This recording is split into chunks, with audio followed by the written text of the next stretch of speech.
Assalamualaikum warahmatullahi wabarakatuh. Perkenalkan, saya Nuzulul Ilmiyatil Mahmudah dari Tibio 2C. Sebelumnya, terima kasih kepada Bu Nanda Istiqomah selaku dosen pengampu mata kuliah Psikologi Pendidikan. Baik, saya akan menjelaskan materi tentang konteks sosial dan perkembangan sosi-emosional.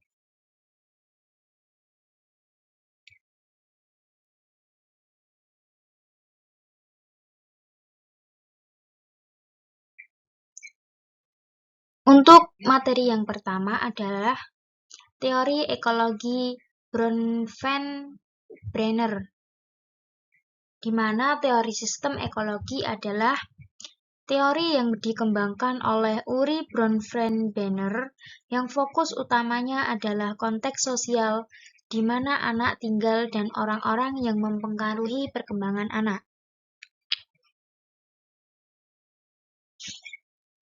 Selanjutnya, teori pengembangan lifespan Erikson melengkapi analisis Bronfenbrenner tentang konteks sosial di mana anak-anak berkembang dan orang-orang yang penting dalam hidup mereka.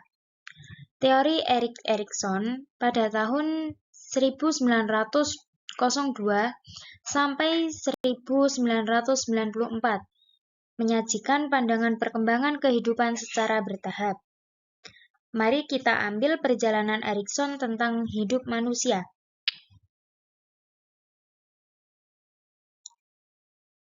Ada 8 tahapan perkembangan manusia. Dalam teori Erikson, pada tahun 1968, 8 tahap pembangunan terungkap saat orang menjalani rentang hidup manusia. Setiap tahapan terdiri dari tugas perkembangan yang menghadapkan individu dengan krisis. Bagi Erikson, setiap krisis bukanlah bencana, melainkan titik baik meningkatkan kerentanan dan peningkatan potensi. Untuk yang pertama, integrasi versus keputusan masa dewasa akhir di umur 60-an dan seterusnya.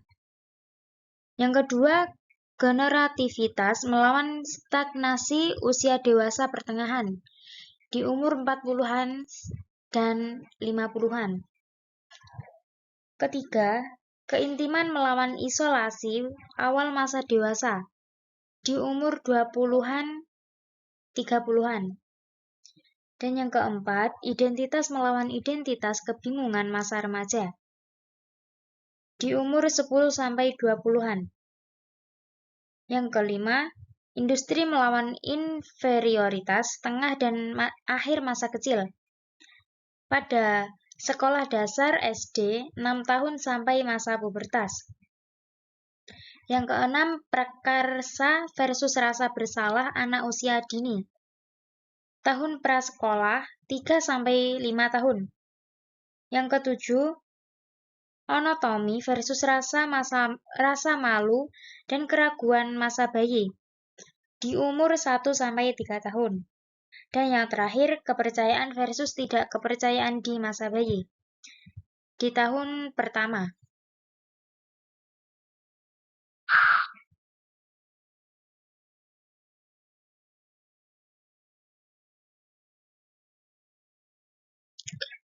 Materi selanjutnya mengevaluasi teori Erikson menangkap beberapa kunci kehidupan,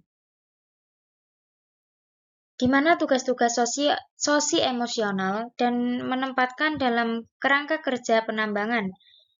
Adam 2008. Konsep identitasnya sangat membantu dalam memahami remaja dan mahasiswa yang lebih tua. Teorinya secara keseluruhan adalah kekuatan kritis dalam menempa kami pandangan saat ini tentang perkembangan manusia sebagai seumur hidup daripada hanya dibatasi masa kanak-kanak.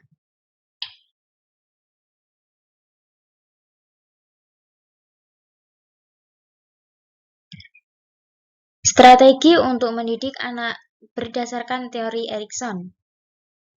Yang pertama ada anak-anak di program pendidikan prasekolah dan anak usia dini harus diberi banyak kebebasan untuk menjelajah dunia merek.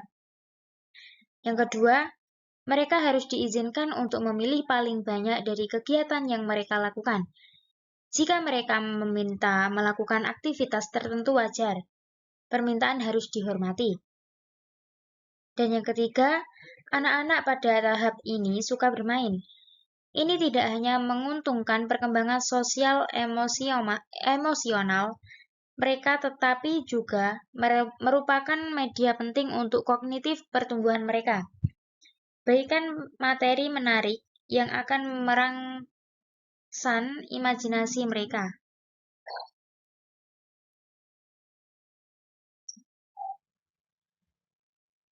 Konteks sosial pembangunan. Yang pertama ada keluarga. Meskipun anak-anak tumbuh dalam keluarga yang beragam, hampir setiap keluarga orang tua bermain peran penting dalam memacu prestasi akademik anak dan sikap terhadap sekolah. Yang kedua ada keluarga yang berubah dalam masyarakat yang berubah. Semakin banyak anak dibesarkan dalam keluarga cerai, keluarga tiri, dan keluarga di mana orang tuanya bekerja di luar rumah. Saat penceraian menjadi epidemi, hal ini yang mengejutkan jumlah anak telah dibesarkan dalam keluarga dengan orang tua tunggal. Yang ketiga, anak-anak dalam keluarga yang bercerai. Anak-anak dari keluarga cerai menunjukkan penyusulan yang lebih buruk pada rekan mereka di keluarga tanpa penceraian.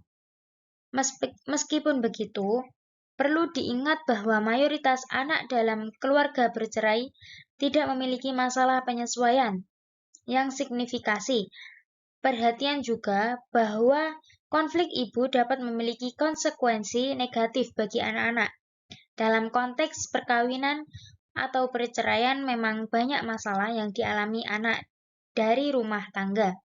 Yang bercerai dimulai selama pre-divorce, saat orang tua sering dalam konflik aktif satu sama lain.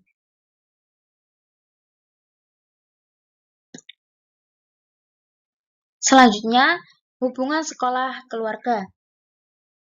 Meskipun orang tua biasanya menghabiskan lebih sedikit waktu dengan anak-anak mereka, anak-anak sekolah dasar dan menengah, mereka masih memiliki pengaruh kuat pada anak-anak perkembangan. Yang selanjutnya, persahabatan. Persahabatan mempengaruhi sikap anak terhadap sekolah dan caranya sukses mereka di kelas. Pentingnya persahabatan digarisbawahi dalam studi longitudinal 2. Siswa kelas 6 yang tidak memiliki teman bertunangan dalam perilaku yang kurang prososial atau kerjasama berbagi, membantu orang lain, memiliki nilai rendah, dan kita lebih sering tertekan atau depresi kemurungan pada pewaris rekan kerja dengan satu atau lebih. Untuk materi yang selanjutnya, perkembangan sosi-emosional. Perkembangan penulis drama Italia abad ke-20, Ugo Betti, ketika anak-anak berkata, "Aku." Mereka berarti sesuatu yang unik. Jangan disamakan dengan yang lain. Psikologi sering mengacu pada aku itu sendiri. Dua aspek diri adalah harga diri dan identitas. Harga diri mengacu pada pandangan keseluruhan individu tentang dirinya sendiri. Harga diri juga disebut sebagai harga diri atau citra diri. Misalnya, seorang anak kecil dengar harga diri yang tinggi mungkin akan melihat bahwa dia bukan hanya orang, tetapi orang yang baik. Bagi banyak siswa, periode hanya harga diri rendah datang dan terus-menerus menjadi masalah lain yang lebih serius. Harga diri rendah yang dikaitkan dengan prestasi rendah, depresi, gangguan makan, dan kenakalan, menurut Kaplan 2009.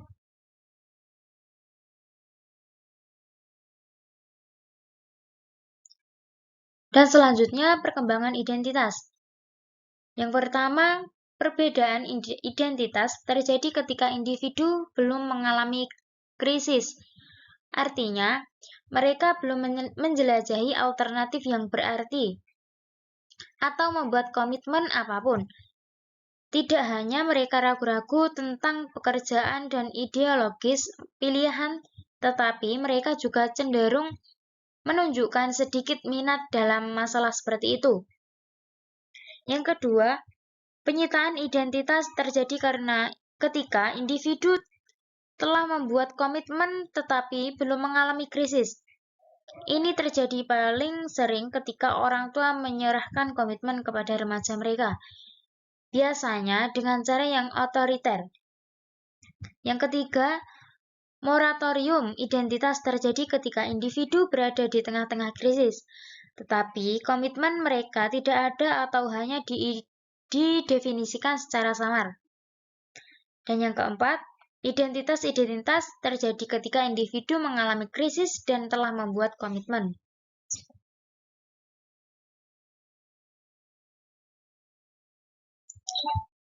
Untuk materi selanjutnya, identitas etnis. Identitas etnis seseorang merupakan aspek abadi dari diri itu, termasuk rasa keanggotaan dalam suatu kelompok etnis, bersama dengan sikap dan perasaan terkait dengan keanggotaan itu. Konteks langsung di mana etnis minoritas kehidupan remaja juga mempengaruhi perkembangan identitas mereka. Di Amerika Serikat, banyak pemuda etnis minoritas hidup dalam kantong kemiskinan, terkena narkoba, geng, kejahatan, dan berinteraksi dengan pemuda dan orang dewasa yang memiliki putus sekolah dan menganggur.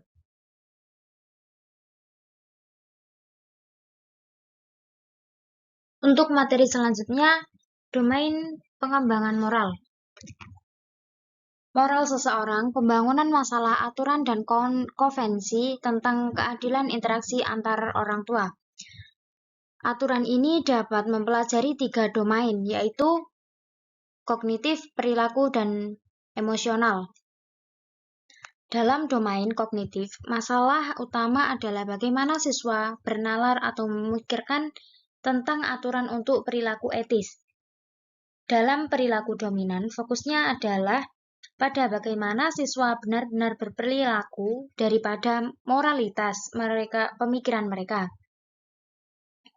Secara emosional, domain kontrolnya adalah pada bagaimana siswa secara moral merasa.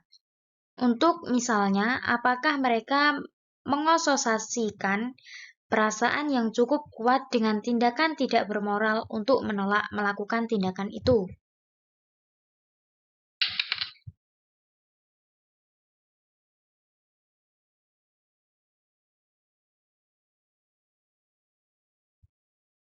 Baik, untuk materi yang terakhir adalah perilaku prososial. Peduli terhadap kesejahteraan dan hak-hak orang lain, rasa kepedulian dan empati terhadap mereka, dan bertindak dengan cara yang menguntungkan orang lain adalah semua komponen dari perilaku prososial, yang melibatkan penyebaran kepentingan pribadi yang sempit dan menghargai perspektif orang lain. Bentuk paling murni dari prososial dimotivasi oleh altruis.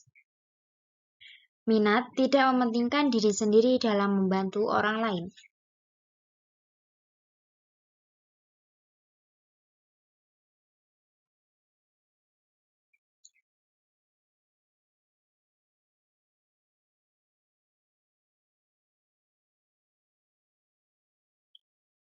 Baik, terima kasih atas pemaparan materi yang saya sampaikan. Bila ada salah kata atau penulisan yang kurang tepat, saya mohon maaf sebesar-besarnya. Cukup sekian, wassalamualaikum warahmatullahi wabarakatuh.